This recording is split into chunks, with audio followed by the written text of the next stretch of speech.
رشتہ دیکھنے کیا کہہ کے ریجیکٹ کرتی ہیں؟ لڑکی تو اچھی ہے، تھوڑی سی ناک چپٹی ہے، تھوڑا سا رنگ دبا ہوا ہے۔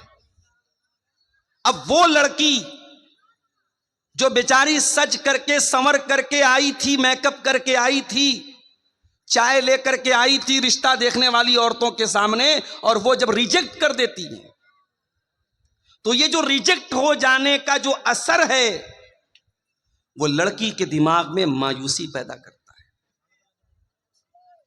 بہت ساری لڑکیاں بیمار پڑ جاتی ہیں جب بار بار ان کا رشتہ لوگ دیکھنے آتے ہیں اور ریجیکٹ کر کے چلے جاتے ہیں۔ کچھ لڑکیاں ایسی بھی ہوتی ہیں، بڑی پڑھی لکھی ہیں، دیندار ہیں، نمازی ہیں، پردہ کرنے والی ہیں، کردار کی اچھی ہیں، کیریکٹر کی اچھی ہیں، بس بیچاری تھوڑی سی سانولی ہیں۔ ان کا رشتہ جب بار بار ریجیکٹ ہوتا ہے تو ان کو تکلیف ہوتی ہے، ان کو درد ہوتا ہے کہ ہمیں کیوں ریجیکٹ کیا جا رہا ہے۔ بہت سارے کیس میں ایسا بھی ہوتا ہے، رشتہ پسند آ جاتا ہے، شادی ہو جاتی ہے۔ تو انسان کا بچپن الگ تھا، بچپن کے بعد لڑکپن الگ تھا، لڑکپن کے بعد جوانی الگ ہے، اب جوانی کے بعد جب شادی ہوئی تب کی زندگی الگ ہے۔ شادی ہو گئی، بچے پیدا ہو گئے، اب کل تک اکیلا تھا، کوئی ذمہ داری سر پہ نہیں تھی، شادی ہو گئی تو بیوی کی ذمہ داری اس کے اوپر آ گئی۔ مارکیٹ جا رہا ہے تو اب اس کو بیوی کے میک اپ کا آئٹم بھی خریدنا ہے، کپڑا لینے جا رہا ہے تو بیوی کا سوٹ بھی لینا ہے، بیوی کا دوپٹہ بھی لینا ہے، بیوی کا جوتا چپل بھی اس کو لینا ہے۔ خرچے بڑھ گئے، ذمہ داری بڑھ گئی۔ پھر جب وہ صاحب اولاد ہو گیا، اب زندگی تھوڑی سی اور چینج ہو گئی، بدل گئی۔ اب اسے ڈائپر بھی لینا ہے، اسے بیبی سوپ بھی لینا ہے، اسے بیبی کریم بھی لینا ہے، اسے بیبی پاؤڈر بھی لینا ہے، اسے بچے کا پالنا بھی لینا ہے، بچے کا جھولا بھی لینا ہے۔ اب زندگی میں خرچے بڑھ گئے، ذمہ داری بڑھ گئی۔ بچہ بڑا ہوا، اب بچے کا اسکول میں ایڈمیشن کرانے کا سردرد شروع ہو گیا۔ اسکول کا ایڈمیشن کرا دیا تو کتابیں بھی دلانی ہے، منتھلی فیس بھی بھرنا ہے، ٹیوشن کی فیس بھی بھرنا ہے۔ میرے پیارے ساتھیوں، اب زندگی میں ذمہ داری بڑھتی چلی جا رہی ہے۔ اور آگے بڑھو، اب بچے بڑے ہونے لگے، بیٹی بڑی ہونے لگی، بیٹا بڑا ہونے لگا۔ بیٹے کا کیریئر کیا بنے گا؟ بیٹا جاب کرے گا یا بزنس کرے گا؟ بیٹا بڑا ہو کر کے کیا کرے گا؟ اب یہ ٹینشن بھی اس کو پیدا ہو گئی۔ بیٹی بڑی ہو گئی تو بیٹی کی شادی کہاں کرنا ہے، کس سے کرنا ہے، کیسا رشتہ دیکھنا ہے، اب یہ ٹینشن اس کے اندر آ گئی۔ زندگی دن بدن ٹینشن پر ٹینشن دیتی چلی جا رہی۔ اسی لیے اللہ قرآن میں کہتا ہے لَقَدْ خَلَقْنَا الْإِنسَانَ فِي كَبَدٍ، ہم نے انسان کو اس طریقے سے پیدا کیا ہے۔ انسان زندگی بڑی اسٹرگل کرتا ہے، سنگھرش کرتا ہے، محنت کرتا ہے، کد و کاوش کرتا ہے۔ انسان کی زندگی میں دن بدن ٹینشن بڑھتی چلی جاتی ہے۔ زندگی ٹینشن کا نام ہے میرے بھائی۔ دنیا میں کوئی یہ کہتا ہے مجھے کوئی ٹینشن نہیں، جھوٹ بولتا ہے۔ سب کو ٹینشن ہے۔ یہ الگ بات ہے کہ کوئی اپنی ٹینشن کو دل اور دماغ پہ لے کے پریشان رہتا ہے اور کوئی مست مولا زندگی گزارتا ہے۔ وہ ایک جملہ بولتے ہیں نا کہ ٹینشن لینا نہیں چاہیے، ٹینشن دے دینا چاہیے۔ ٹینشن لینے سے کیا فائدہ ہے؟ ٹینشن لینے سے، دماغ خراب کرنے سے ٹینشن ختم تو نہیں ہو جائے گی، مسئلہ حل تو نہیں ہو جائے گا۔ اس سے بہتر ہے مسکراؤ، ہنسو، ٹینشن آئے گی دیکھا جائے گا۔ کچھ لوگوں کی لائف اسٹائل ایسی ہوتی۔ تو زندگی کے یہ الگ الگ چرن ہیں، الگ الگ اسٹیج ہیں، الگ الگ دور ہیں۔ اب جو آیت کریمہ میں نے آپ کے سامنے پڑھی ہے خطبہ مسنونہ کے بعد، یہ سورہ حدید کی آیت نمبر 20 ہے، آیت نمبر 20 ہے۔ اس آیت میں اللہ تعالیٰ نے ایک آیت میں انسان کے جیون میں جتنے چرن آتے ہیں، اب بنگلہ میں اس کو کیا بولتے ہیں مجھے نہیں معلوم، ہندی میں چرن بولتے ہیں، انگلش میں اسٹیج بولتے ہیں، اسٹیجز۔ انسان کی زندگی میں جتنے اسٹیجز آتے ہیں، جتنے چرن آتے ہیں، جتنے دور آتے ہیں، ایک آیت میں اللہ تعالیٰ نے وہ سارے دور بھی بیان کر دیے، اور پھر دنیا کی حقیقت بھی اللہ نے بیان کر دی، اور ہمیں کس کی تیاری کرنا چاہیے اللہ نے یہ بھی بیان کر۔ اس ایک آیت کو سمجھ لیا آپ نے تو آج کی تقریر آپ کو سمجھ میں آ جائے گی انشاءاللہ۔ قرآن کا 27واں پارہ سورہ حدید کی آیت نمبر 20۔ اعلموا انما الحیات الدنیا لعب ولہو وزینۃ وتفاخر بینکم۔ ایک بات بولوں، یوٹیوب پر جاؤ اور سرچ کرو صوفی عبد الرشید، یہ افریقہ کے قاری ہیں، کیا نام ہے؟ صوفی عبد الرشید۔ بالکل افریقن کیسے ہوتے، گورے تو نہیں ہوتے، کالے ہی ہوتے ہیں، یہ کالے ہیں، افریقہ کے ہیں، کالے ہیں۔ اللہ اکبر، کیا قرآن پڑھتے ہیں۔ کبھی رات میں ایئر فون لگا کے صوفی عبد الرشید کی کوئی تلاوت سنو، یہی آیت جو میں پڑھ رہا ہوں یہ ان کی آواز میں سنو، اللہ کی قسم کھا کے کہتا ہوں میوزک بھول جاؤ گے۔ یہ جو میوزک سن کر کے سکون ملتا ہے نا، یہ دل کے مردہ ہونے کی علامت ہے، یہ اس بات کی نشانی، یہ سنکیت ہے کہ تمہارا دل مردہ ہو چکا ہے، تمہارے دل میں قرآن کی محبت ختم ہو چکی ہے، تمہیں میوزک سے سکون ملتا ہے۔ اللہ قرآن میں کہتا لا بذکر اللہ تطمئن القلوب، میرے ایمان والے بندوں کے دلوں کو اللہ کے ذکر سے سکون ملتا ہے، قرآن سے سکون ملتا ہے۔ صحابہ کرام قرآن کو پڑھا کرتے تھے، قرآن کو سنا کرتے تھے، ہمارے پیارے نبی قرآن کو پڑھا کرتے تھے، قرآن کو سنا کرتے تھے۔ ہمارا نوجوان آج گانا سن رہا ہے، میں جلسے میں آ رہا تھا، راستے میں کئی نوجوانوں کو دیکھا موبائل پر بیٹھ کر کے ریلز دیکھ رہے ہیں، گانے دیکھ رہے ہیں۔ لڑکوں کا بھی یہی حال ہے، لڑکیوں کا بھی یہی حال ہے۔ آج آپ کے یوٹیوب کی ہسٹری پر جا کے دیکھا جائے، گانے زیادہ ملیں گے، میوزک زیادہ ملے گا، فلمیں زیادہ ملیں گی۔ او لوگو آؤ ذرا رب کے قرآن کو کسی اچھے قاری کی آواز میں تم سن تو لو، اللہ کی قسم تم میوزک بھول جاؤ گے، تم گانے بھول جاؤ گے۔ اعلموا انما الحیات الدنیا لعب ولہو وزینہ، اللہ فرما رہا ہے اے میرے بندو، یہ دنیا کی زندگی تو کھیل ہے، ولہو تماشا ہے، وزینۃ اور زینت ہے، آکرشن ہے، اٹریکشن ہے۔ بچہ چھوٹا ہے، کھیل کا دور ہے، بچہ تھوڑا بڑا ہوا، 8 سال کا ہوا، 10 سال کا ہوا، ولہو اب تماشا دیکھنے لگا، اب ٹی وی دیکھنے لگا، موبائل دیکھنے لگا، یوٹیوب دیکھنے لگا، ویڈیو دیکھنے لگا۔ وزینۃ بچہ تھوڑا بڑا ہوا، لڑکی تھوڑی بڑی ہوئی، 15 سال کے ہو گئے، 16 سال کے ہو گئے، لڑکی آئینے کے سامنے کھڑی ہو کر کے میک اپ کرنے لگی، لڑکا اپنے سر پر، اپنے بال پر، اپنے چہرے پر محنت کرنے لگا، اپنی پسند کا کپڑا پہننے لگا، آئینے میں اپنے آپ کو نہارنے لگا، اپنی سیلفی لینے لگا، اپنے فوٹو کو فلٹر کر کر کے لینے لگا۔ وزینۃ انسان کی زندگی آکرشن ہے، آکرشن ہے، اٹریکشن ہے، زینت ہے۔ وَتَفَاخُرٌ بَيْنَكُمْ، شادی ہو گئی، بزنس کرنے لگا۔ میرے پڑوسی نے 1 لاکھ کی پراپرٹی خریدی، میں 10 لاکھ کی خرید کے دکھاؤں گا۔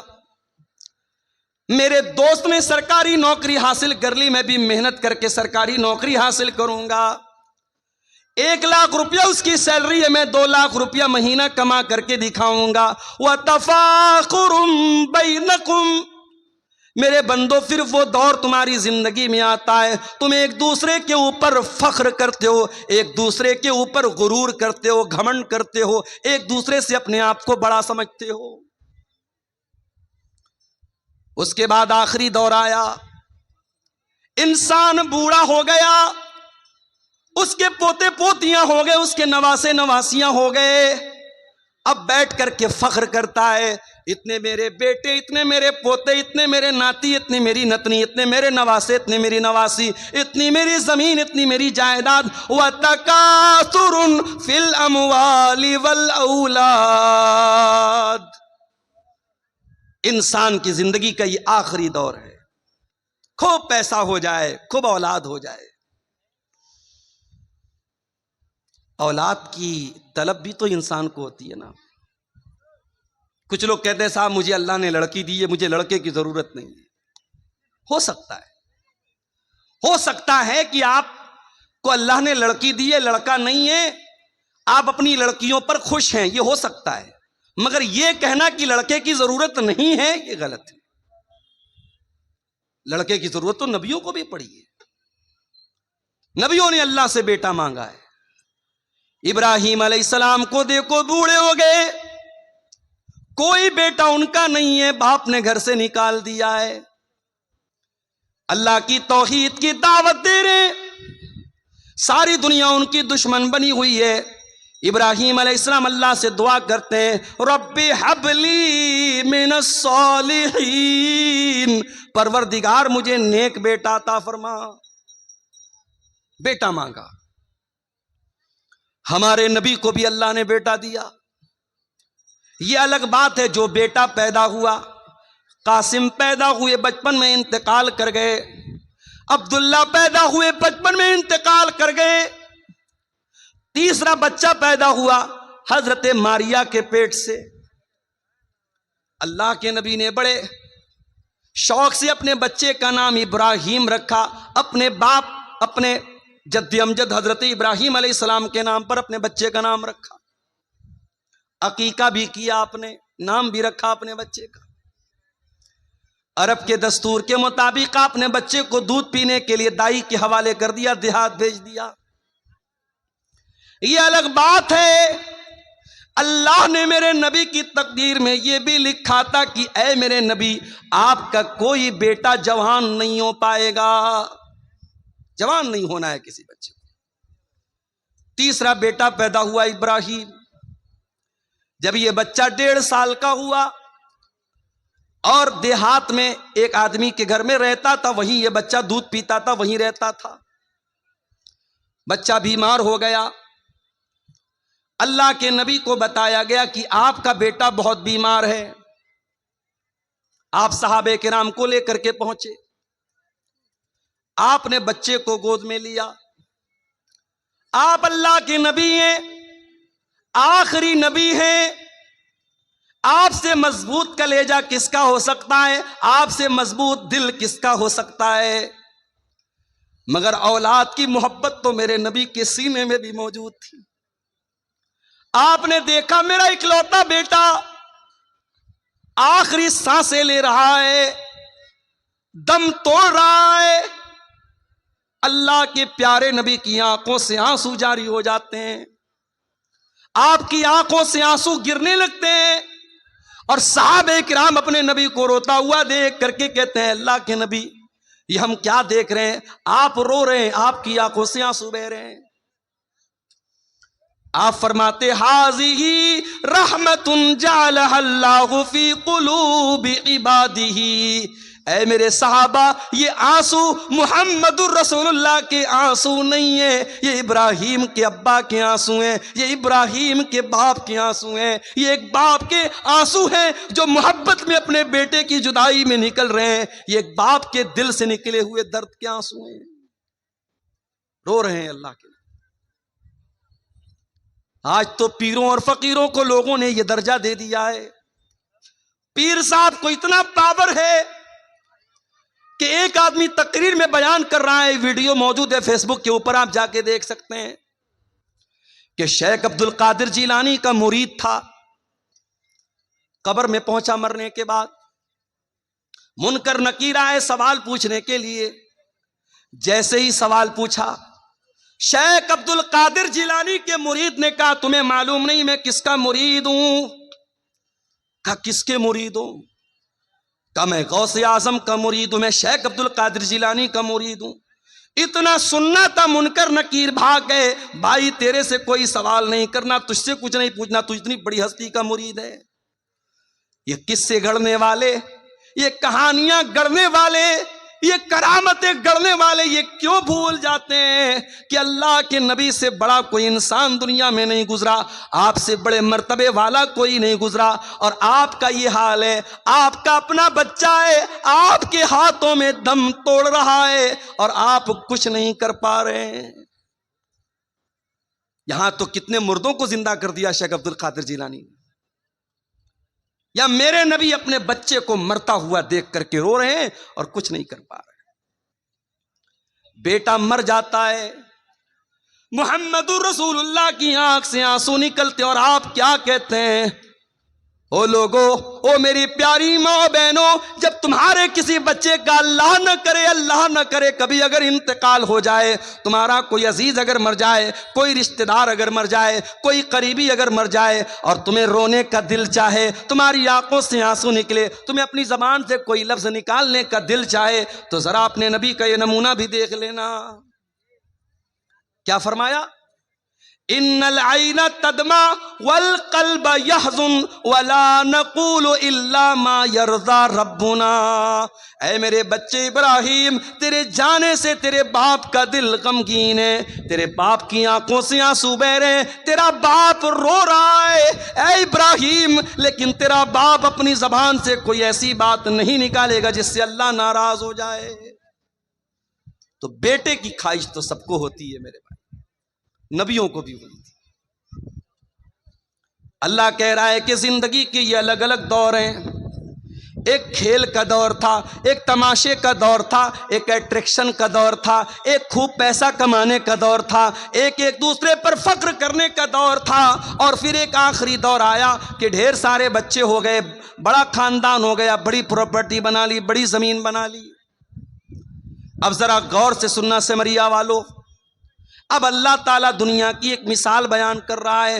کمثل غیث اعجب الکفار نباتہ. میرے بندو, دنیا کی مثال اللہ بیان کر رہا ہے جیسے بارش ہوتی ہے. جب بارش ہوتی ہے تو سب سے زیادہ کون خوش ہوتا ہے؟ کسان خوش ہوتا ہے. کسان خوش ہوتا ہے. بارش نہ ہو کسان خودکشی کر لیتا ہے, اور بارش صحیح سمے سے ہو جائے کسان خوش ہو جاتا ہے. بارش ہو رہی ہے, اب کھیتی لہلانے لگی, ہری بھری ہو گئی. اللہ فرماتا ہے میرے بندوں میں دنیا کی مثال دے رہا ہوں. بارش ہوئی, کھیتی ہری بھری ہو گئی. ثم یہی جو تم نے دھان کا کھیت لگایا, تم نے مکئی کا کھیت لگایا, تم نے گیہوں کا کھیت لگایا, ایک ٹائم ایسا آیا یہ ہری بھری جو کھیتی تھی یہ پیلی ہو گئی, پک گئی, تیار ہو گئی. گیہوں تیار ہو گیا, دھان تیار ہو گیا, مکئی تیار ہو گئی. ثم یہیج فتراہ مصفرا. کل تک جو پودے ہرے ہرے تھے آج پیلے پیلے ہو گئے, آج پک کر کے تیار ہو گئے. ثم یکون حطاما. پیچھے کون لوگ بات کر رہے ہیں؟ ایک دم ان کو ہٹاؤ یہاں سے. پہلے اتنی تمیز نہیں, اسٹیج کے پاس مائک کے پاس بیٹھ کے بات کر رہے ہیں. ثم یکون حطاما. پھر یہ کھیتی جب پک کر کے تیار ہو گئی, اس کو کاٹ دیا گیا.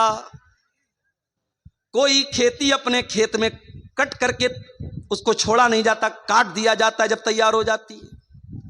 ابھی میرے پاس جے نگرہ کوئی جگہ ہے, جے نگر یا جے نگرہ اسی کٹیہار میں, وہاں کے لوگ میرے پاس آئے, نومبر میں ٹائم مانگ رہے تھے. میں نے کہا بھائی دسمبر میں لے لو. بولے نہیں مولوی صاحب ابھی مکئی کٹی ہے, اب دسمبر میں جب آپ مانگ رہے ٹائم دے رہے ہیں تو اس ٹائم پھر ہماری دوبارہ کھیتی لگ جائے گی, ہم نہیں دے سکتے.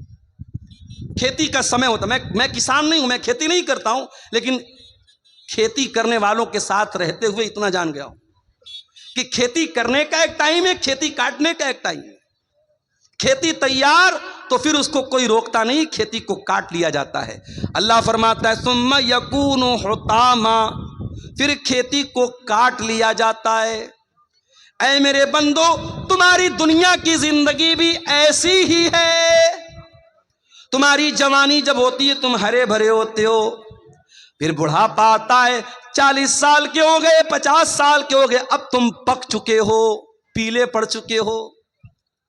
کبھی دیکھا ہے آپ نے بالی ووڈ کی بڑی بڑی ہیروئنیں جو ایک ایک کروڑ کتنے کتنے کروڑ روپے لیتی ہیں فلموں کے، جب ان کی جوانی ڈھل جاتی ہے، ان کے بال سفید ہو جاتے ہیں، پھر ان کو کوئی نہیں پوچھتا ہے۔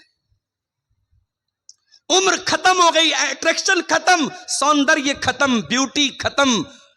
انسان جب بوڑھا ہونے لگتا ہے اس کے جسم کی فٹنس ختم ہونے لگتی ہے۔ کوئی لاکھوں میں ہزاروں میں کوئی ایک ہوتا ہے جو بہت زیادہ کسرت کرتا ہو، بہت زیادہ جم جاتا ہو، بہت زیادہ اپنی غذا پہ دھیان دیتا ہو، تو وہ بھی 50 سال تک 55 سال تک اپنے آپ کو مینٹین رکھے گا۔ پھر اس کے بعد تو اس پر بھی بڑھاپا آنا ہے نا بھائی۔ بڑھاپے کی کوئی دوا نہیں ہے، بڑھاپے کا کوئی علاج نہیں۔ اللہ فرماتا ہے میرے بندو تم کل تک ہرے بھرے تھے، آج بڑھاپا آ گیا، پک گئے۔ ثم یکون حطاما، اور جس طریقے سے کھیتی جب پک جائے تو کھیتی کو کاٹ لیا جاتا ہے، اے میرے بندو ایک دن ایسا آئے گا، موت کا فرشتہ آئے گا اور تمہیں کاٹ ڈالے گا، تمہیں ختم کر دے گا۔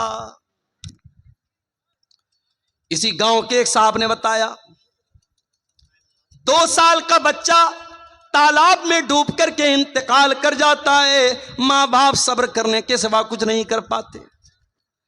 اسی کٹیہار کے ایک بھائی نے بتایا ان کے والد راستے سے جا رہے تھے، بائک سے ایکسیڈنٹ ہوتا ہے، والد صاحب آن دا اسپاٹ انتقال کر جاتے ہیں۔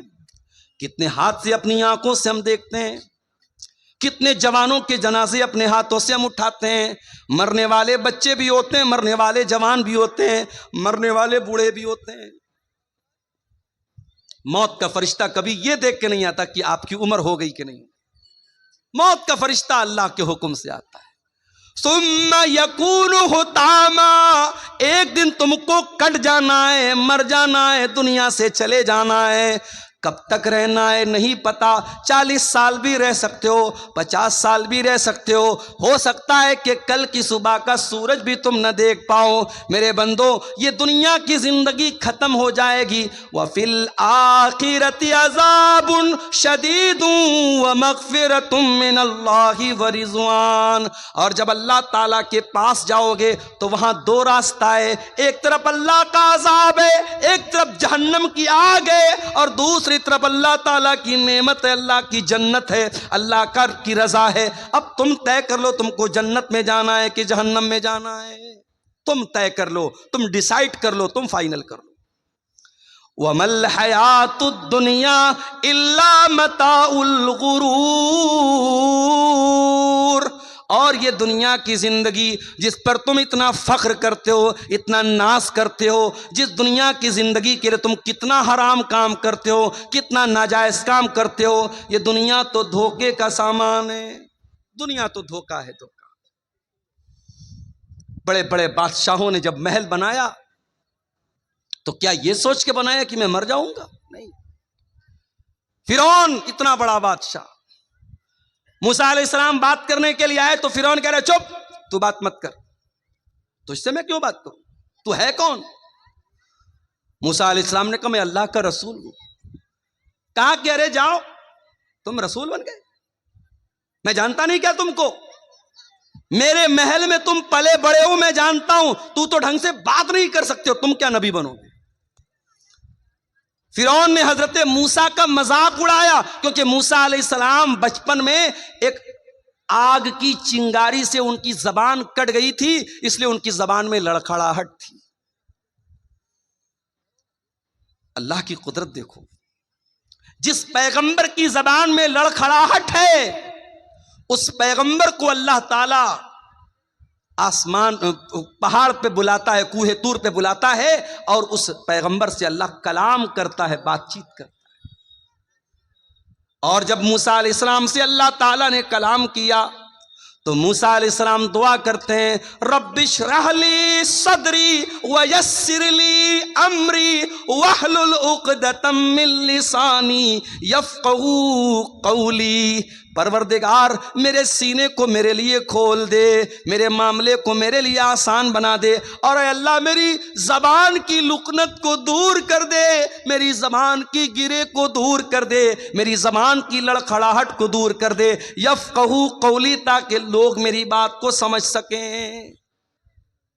تو فرعون نے مذاق اڑایا، کہا ارے جاؤ، تم کیا بات کرو گے؟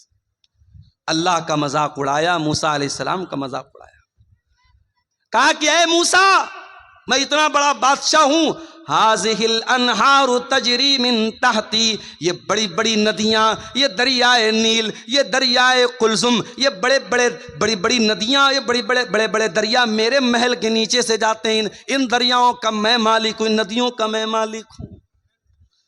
اللہ نے کہا اچھا تو تجھے اپنی طاقت پہ بڑا ناز ہے، اپنی بادشاہت پہ بڑا ناز ہے، اپنی ندیوں پہ بڑا ناز ہے، آ میں تجھے تیرا انجام چکھاتا ہوں۔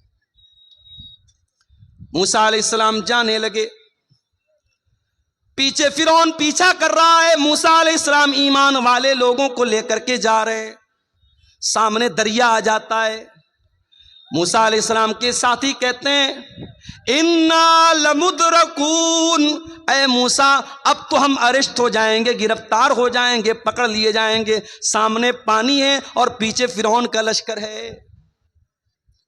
ابھی حالات آپ دیکھ رہے ہیں ملک کے، کیا ہو رہا ہے، ظلم کی کتنی انتہا ہو رہی ہے، ظلم کرنے والے کل تک جب عوام سے ان کا تعلق تھا،